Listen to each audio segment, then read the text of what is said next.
Jeff, when you look at this Eagles attack and what they've kind of done over the second half of the season here, what stands out to you about their rushing attack? That it's really good. You know, they're number one in the NFL right now in rushing yards. They create a lot of space. They got a really good scheme. They've got good offensive linemen. They got some running backs that could take advantage of it. And they got a quarterback that adds a whole nother running element. So it's going to be a great challenge for us. It was a great challenge in the preseason, great challenge when they came out and practiced in 2 days. We're going to have to play our best version of ourselves, to get this win and defend them the way it's necessary to win this game. So, fantastic challenge. Against the Bills, you guys, it sounds like you guys practice defending two plays. Do you guys kind of have to have that same approach when going against the Eagles? Absolutely. Yeah, you got a quarterback that obviously they're getting a lot of recognition right now for their ability to run the ball, and they're doing a fantastic job of it. I think the last 5 games they've averaged something close to 215 yards a game, which is like college numbers. But at the same time, they're third in the NFL in shots down the field. And a lot of those shots are manufactured with a scramble and a late developing guy going deep. So, yeah, got to definitely defend the first play and then transition your brain. Okay, the second play is starting. That's a combination of guys plastering coverage, obviously, and staying connected to their man. But it's also a defensive line continue to rush. I think typically, like, you got that internal monologue that like 1, 2 balls out. Not this week. You got to have this relentless demeanor as far as the rush is concerned when you're blitzing, whether it's our 4-man rush, to get home and affect this quarterback. When you guys first got Quincy Williams, it seemed like he was making a lot of splash plays, whether it was the huge heads or the big sacks on the quarterback. Right. At other times when he wasn't making those splash plays, he was a little out of position or just undisciplined at times. Have you seen over the last few weeks either a game maturity or something like that where he's finding himself in the correct position more often than originally? Yeah, I don't know if I would call it undisciplined. I just think it was just lack of experience and understanding of this defense. Obviously, the rest of the guys that they've been here, they had an off season, they had a training camp, they had a lot of banked reps and time on task, where he didn't, and he kind of got thrown out there and learning on the run. So was there times he was out of place? Yeah. I don't think it was lack of discipline. I think it was just more of just not having a complete understanding yet of what we're trying to get accomplished. And I think what you've seen the last couple of weeks is less and less of those type of plays and more of doing right and being in the right place. And so you got a guy that's got the ability to make that splash play because of the speed and the explosiveness and the instinct that he has.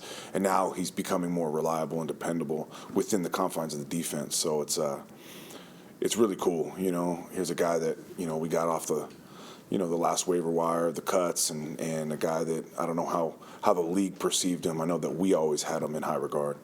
But for him to finally starting to become the player we thought he could become is really cool, especially for a young defense. Has he exceeded even some of your expectations in terms of what he's been able to do? I don't know. Like, it was a guy that, I went out and when he was coming out and from Murray State, spent a full day with him and worked him out, and I had a lot of promise for the guy. I just had such uncommon speed and explosiveness, and he played safety basically or nickel safety in college, and you just saw range and just saw all this potential. So I still think there's way more in the tank for him. I think that he's a good player that's playing good, that has the ability, the potential, in his body to be a Pro Bowl type player. Jeff, just going back to Sunday in Houston, felt like in the second quarter there, they get the shot play, they go 14-3. Your offense is kind of scuffling, goes 3 and out, and you guys go back on the field. It seemed like it kind of flipped right then, and you guys shut them down the rest of the game. Was there a sense that you got on the sideline or anything? Was there any kind of conversation on the sideline of, just kind of flipping things around after that shot play? Maybe a little bit. I think we made a huge point of emphasis the week prior to this to grow as far as a defense is concerned with like not repeating errors and really like gather information as we go and sometimes I think defensive coaches get more credit than they deserve for halftime adjustments, when in reality it's just the players collecting information and not repeating errors. And I think that's kind of where we're at as far as the maturation of this particular defense being so young and inexperienced, that the next step was, we saw it, we got beat on it, let's not get beat on it again. Beat us on some unscouted look, beat us on something that we hadn't seen, prepared for, whatever the case may be. I felt from that standpoint we took a step. And we got better because they didn't stop attacking us. They didn't stop throwing the ball down the field. They didn't stop the same concepts that were successful for them. So that's something that we have to definitely build upon and keep growing. That ability to self-correct as a defense going into a game against a team that is obviously going to exploit whatever mistakes you make, how Right. important is that for this particular matchup? It's huge. Yeah, it's huge. Like, it's one thing to come to the sideline, fix it, draw it up, rule it out, and that's normal. I think the really good defenses in this league, they have the ability to self-correct within a drive before they even get to a coach, and you saw signs of that this last game. So I thought it was really promising from that standpoint. How different is this your defense since that Indianapolis game when you gave up all those yards? How different do you have to be against this team? Yeah, Indy is, for all intents and purposes, Philly. From a schematic standpoint, same school of coaches, and so you got to imagine they're not going to go very far to find the blueprint of how to attack us, which from our standpoint, coaches, players alike, you don't get very many opportunities to do a do-over, for all intents and purposes, and this game is that. It was embarrassing, that game was. From a defensive perspective, I've said it before, said again, like defending the run is kind of the essence of defense sometimes, and it's kind of what you hang your hat on, and it's really like the definition and demonstration of toughness and violence and the stuff that we take pride in as far as the defense is concerned. So a great challenge from the standpoint of, obviously, we didn't defend it very well, so it's going to be a great challenge in that way, but at the same time, to prove to the fans, but probably more importantly to ourselves, that that was a fluke. That's not who we are, How much has that been mentioned? Have you mentioned that? Absolutely. Opportunity, Yeah, absolutely. That is the challenge this week. There's no doubt how they'll attack us, and now can we stop it? There's not a ton of deception within their scheme. They're straightforward, just really good at what they do, and they have good players to do it. So it's going to be who's better, and I put my money on our guys. Jeff, during that time when you guys were really struggling, we were asking you about changing the scheme, changing it, just kind of breaking it up, and you said that's not how you do it. And was there some convincing to the players that this will work, we need to stick with it? And how did that kind of go? And now they're kind of seeing some success. Yeah, I think you definitely have to just assume that they're going to believe in the midst of adversity and in the midst of things not going well. There is an element to creating belief and keeping them on board and making sure that they fully understand what we're trying to get accomplished. The beauty of this system is, for the stuff that we haven't demonstrated yet as a defense, we've got some very clear examples of how maybe San Fran's done it, or how Atlanta's done it, or how Jacksonville, or some of the people that are playing the scheme, Cleveland. So we've got some clear demonstrations. Not to say that we need their players to get that done. Just saying this is a clear demonstration, illustration of what it should look like within the scheme. I think that helps create the belief. Okay, that's guys that have had experience, the turns, the time on task, the whole thing, and are they're demonstrating at the highest level. And so I think that helps it to keep going in times of when it's not going well. And then, fortunately, we've had a little bit of success, especially this past game, and that definitely reinforces it. Jeff, I'm curious, you mentioned the Eagles not having to look far for the blueprint against you guys.